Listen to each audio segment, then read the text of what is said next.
मोक्ष क्या है और इसे प्राप्त कैसे किया जा सकता है तथा इसमें जाने के बाद क्या क्या होता है। जी हाँ, हम सभी के मन में ऐसे और भी कई सवाल आते हैं, जैसे कि क्या मुक्ति और मोक्ष दोनों ही एक हैं या फिर इनमें कोई अंतर है। मोक्ष की आवश्यकता क्यों होती है, क्यों मनुष्य मोक्ष को प्राप्त करना चाहता है, क्या माया से मुक्ति मोक्ष है या फिर कर्म बंधन से मुक्ति मोक्ष है। दोस्तों, यह एक ऐसा विषय है जिसके बारे में लोग विस्तार से नहीं जानते हैं, इसलिए हम आप सभी से हाथ जोड़कर निवेदन करते हैं कि आप सभी इस वीडियो को बिना भगाए अंत तक जरूर देखें, क्योंकि यह वीडियो आपको एक ऐसी सीख दे सकती है जो आपके अंतिम समय में आपके बहुत काम आएगी। नमस्कार दोस्तों, मैं मयंक कुमार एक बार फिर से आप सभी का हार्दिक स्वागत करता हूँ आज के अपने इस एपिसोड में। दोस्तों, आपको यह वीडियो पसंद आता है तो कृपया आप इस वीडियो को लाइक करके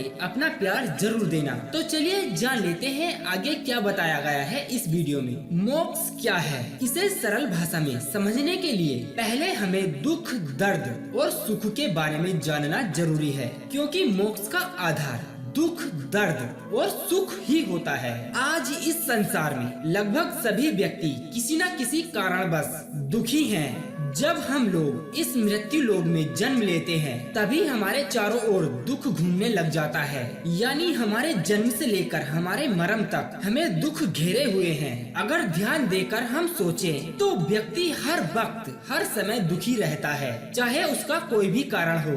दोस्तों, जरा आगे ध्यान से सुनिएगा। यदि मैं या फिर आप में से कोई भी मरते समय किसी को देखता देखता, जैसे बेटे को, बेटी को, पति को, पत्नी को, अपने परिवार को, मित्र को, यदि मैं इनको देखते देखते मरा तो इनका कुछ नहीं बिगड़ेगा, बिगड़ेगा तो सिर्फ मेरा, क्योंकि मैं इन्हें देखते देखते मर रहा हूँ तो गति मेरी बिगड़ जाएगी। इसलिए ऐसा कहा जाता है कि मरते समय बहुत सावधान रहिएगा।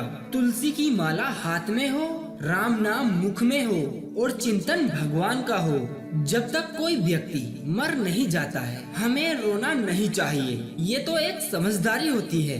बहू और बेटे तथा रिश्तेदारों को यह ध्यान रखना चाहिए कि अभी मरने वाला व्यक्ति जिंदा है, हमें नहीं रोना चाहिए। हालांकि सभी व्यक्तियों को उस समय रोना आता है, लेकिन फिर भी हमें नहीं रोना चाहिए। यदि उस मरने वाले व्यक्ति का मन आप में लग गया तो फिर उसकी तो दुर्दशा हो जाएगी। फिर से वह व्यक्ति 84 लाख योनियों का चक्कर काटेगा, जन्म मृत्यु जन्म मृत्यु। इसलिए मैं आपसे प्रार्थना करता हूँ, इतना तो करना स्वामी, जब प्राण तन से निकले, गोविंद नाम लेकर मेरे प्राण तन से निकले।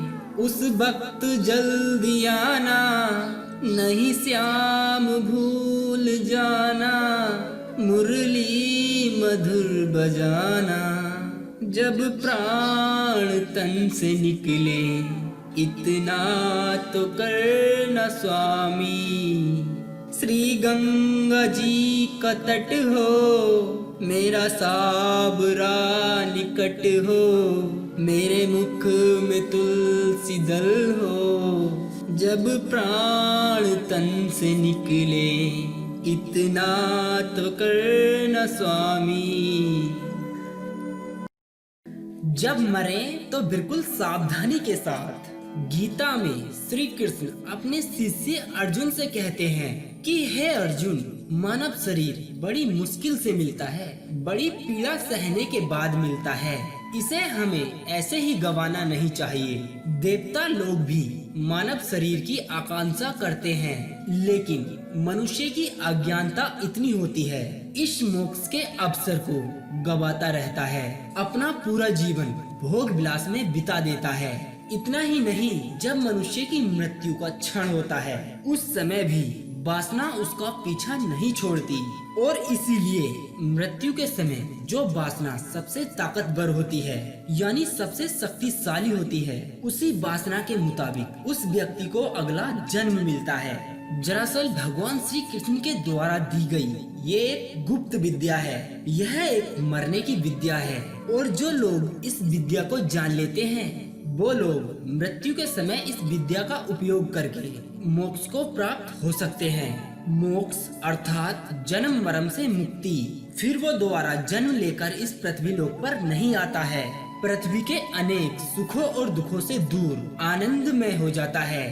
अर्जुन कहते हैं कि हे केशव, मृत्यु के समय बड़ा ही कष्ट होता है, अब चाहे वो किसी घातक हथियार के जरिए हो या फिर प्राकृतिक मृत्यु के जरिए हो। क्या मृत्यु को आसान बनाने का कोई आसान तरीका नहीं है? तब श्री कृष्ण अर्जुन से कहते हैं कि हे अर्जुन, ये प्रश्न मृत्यु को आसान बनाने का नहीं है, बल्कि जीवन मृत्यु के चक्र से निकलकर मोक्ष को प्राप्त करने का है। श्री कृष्ण अर्जुन से कहते हैं कि यदि व्यक्ति अपनी मृत्यु के समय अपने अंतिम पलों में मेरी बताई गई विद्या का उपाय करता है, वो सीधा मोक्ष को जाता है। फिर अर्जुन कहते हैं कि हे प्रभु, वो गोपनीय ज्ञान विद्या क्या है? तब श्री कृष्ण कहते हैं कि व्यक्ति अपने प्राणों को त्यागते समय अपनी सभी इंद्रियों के द्वार को रोककर अर्थात उन्हें अपने बस में कर और अपने मन को अपने हृदय में स्थिर करके और अपनी प्राण ऊर्जा को अपने मस्तिष्क में स्थापित करके उस परम पिता परमात्मा का स्मरण करते हुए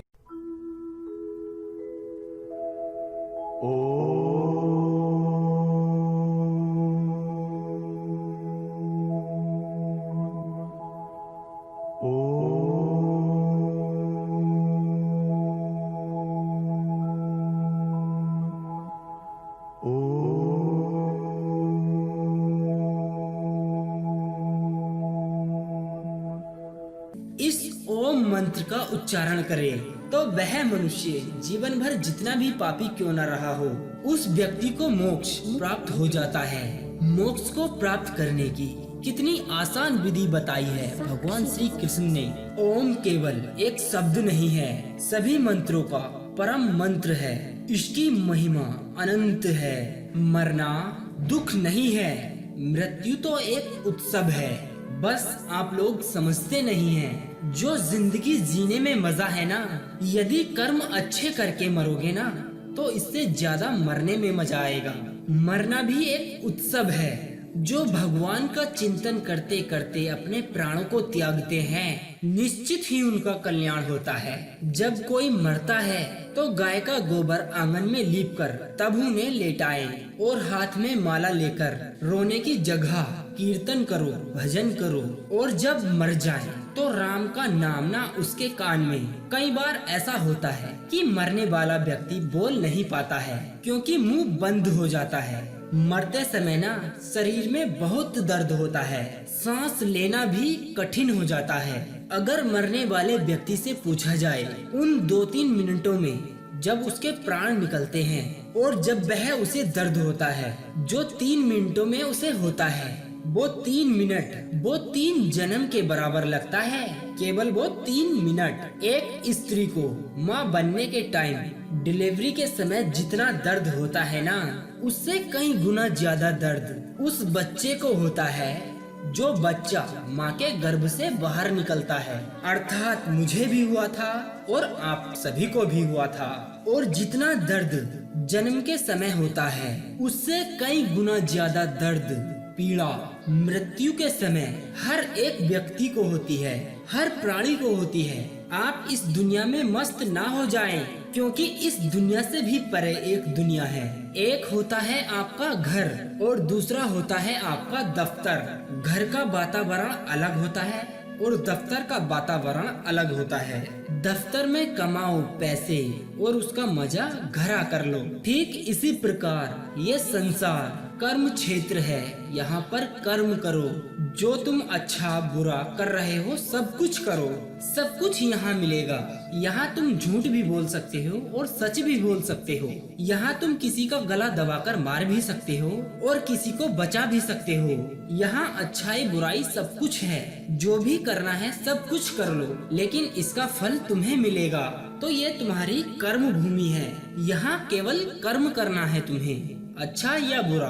अच्छा कर्म करना है या फिर बुरा कर्म करना है, ये आपकी बुद्धि पर निर्भर करता है। फिर यमदूत तुम्हें पकड़कर ले जाएंगे, फिर उसका परिणाम वहाँ आपको मिल जाएगा। वो एक अलग दुनिया है, वो आपके हिसाब किताब की दुनिया है। वहाँ जाकर तुम कहते हो कि महाराज थोड़ा सा समय और दे दो ताकि हमें भी पुण्य मिल जाए। आप देखते हो ना वहाँ खड़े होकर कि इसने इतना दान किया, इतना पुण्य किया, इसे इतने सालों तक स्वर्ग मिलेगा और इतना सुख मिलेगा, और इसने इतना पाप किया है तो इसे इतना दुख मिलेगा। फिर आपको समझ आती है कि हे भगवान, हमने क्यों नहीं अच्छे कर्म किए। अब थोड़ा और समय मांगते हैं कि हे महाराज हमें थोड़ा और समय दे दो। फिर यमदूत जोरों से मारते हैं और कहते हैं कि दिया तो था 100 साल का समय और फिर समय मांग रहा है। चल अब भोग यहाँ अपने पापों का दुख दर्द। तो दोस्तों, वीडियो के अंत में हम आपसे यही गुजारिश करेंगे कि आप हमेशा कर्म के क्षेत्र में हैं, केवल अच्छे कर्म करिए, जैसे कि गरीबों की मदद करो,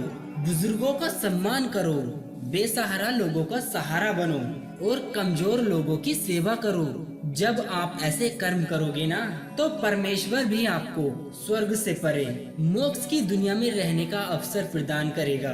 तो प्रिय श्रोताओं, आपको आज का हमारा यह वीडियो कैसा लगा? आपका इस वीडियो के बारे में कोई सवाल है या फिर सुझाव है तो कृपया आप हमें कमेंट के माध्यम से जरूर बताएं।